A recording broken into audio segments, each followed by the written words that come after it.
हरियाणा से झारखंड तक बीजेपी का ऑपरेशन लोटस एक्टिव। छोटी पार्टियों से क्यों घबराई बीजेपी? हेमंत दुष्यंत का हाल देख क्यों घबराए राजभर पटेल और निषाद? यूपी में खेला का डर क्यों? भ्रष्टाचारी के खिलाफ भाषण, फिर अचानक बेईमानों को पार्टी में लेने की तैयारी किसने की?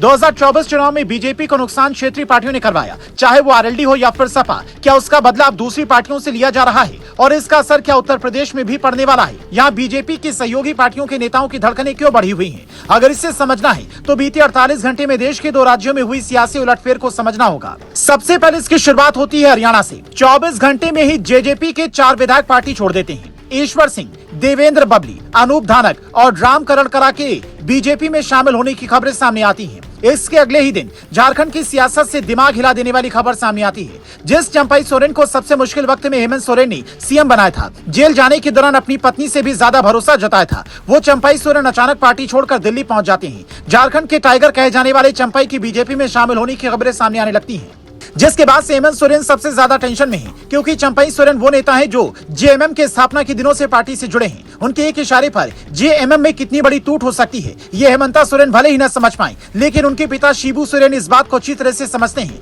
क्योंकि चंपाई और शिबू सोरेन की दोस्ती पुरानी है। चंपाई सोरेन झारखंड की सियासत की वो नेता है जो सोरेन परिवार से न होने के बावजूद सोरेन परिवार के बेहद करीब है। ऐसे में सवाल ये उठता है कि क्या जिन जिन राज्यों में चुनाव है वहाँ की क्षेत्रीय पार्टियों का हाल बुरा होने वाला है? क्या जो पार्टी बीजेपी को आंख दिखाएगी उसकी सियासी कब्र खुद जाएगी? क्योंकि कुछ राज्यों के उदाहरण तो यही कहते हैं। बिहार में जो मुकेश सहनी कभी बीजेपी को आंख दिखाते थे, उनकी पार्टी वीवीआईपी का बीजेपी में विलय हो गया। महाराष्ट्र की सियासत की दिशा तय करने वाली सबसे बड़ी पार्टी शिवसेना बीजेपी से उलझने के बाद कैसे टूटी, सबने देखा। बिहार में जो नीतीश बीजेपी को कभी आंख दिखा रहे थे, न सिर्फ बीजेपी के साथ हैं बल्कि कंट्रोल में हैं। पर उत्तर प्रदेश में कहानी कुछ इधर उधर होती नजर आ रही है। जब से योगी आदित्यनाथ को कुर्सी से हटाए जाने की खबरें मीडिया में चलनी शुरू हुई हैं, सहयोगी दलों के कई नेताओं ने अलग अलग बयान देने शुरू कर दिए थे, जिसमें अनुप्रिया पटेल से लेकर संजय निषाद तक और ओपी राजभर तो योगी के पुराने विरोधी हैं, जिन्हें सरकार ने सिर्फ इस वजह से साथ लाया ताकि चुनाव में राजभर वोट बैंक पर अच्छी पकड़ बन सके। ऐसे में सहयोगी पार्टियों को ये चिंता सताने लगी कि हमारी पार्टी चाहे कितनी भी सीटें जीत ले,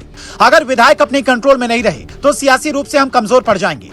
ये तो आप भी जानते होंगे कि जिस पार्टी के पास जितने ज्यादा सांसद और विधायक होते हैं उसका रुतबा उतना ही बड़ा होता है। वो अलग बात है कि शुरुआती 2 कार्यकाल में मोदी सरकार पर सहयोगी पार्टियों पर ध्यान न देने के आरोप लगे, पर अब चूंकि गठबंधन की सरकार है इसलिए केंद्र सरकार पर सहयोगी पार्टियों का कहीं न कहीं दबाव जरूर है। और ये दबाव तभी कम होगा जब पार्टी बहुमत के आंकड़े तक अकेले पहुंच जाए, और ये चुनाव के बाद सिर्फ जोड़ तोड़ की राजनीति से ही संभव हो सकता है। तो क्या बड़े विपक्षी नेता जिन पर भ्रष्टाचार के आरोप खुद बीजेपी के नेता लगाते थे, उन्हें पार्टी में लाने के पीछे की प्लानिंग यही है, या झारखंड से लेकर हरियाणा तक विधानसभा चुनाव जीतने के लिए सारी प्लानिंग बनाई जा रही है?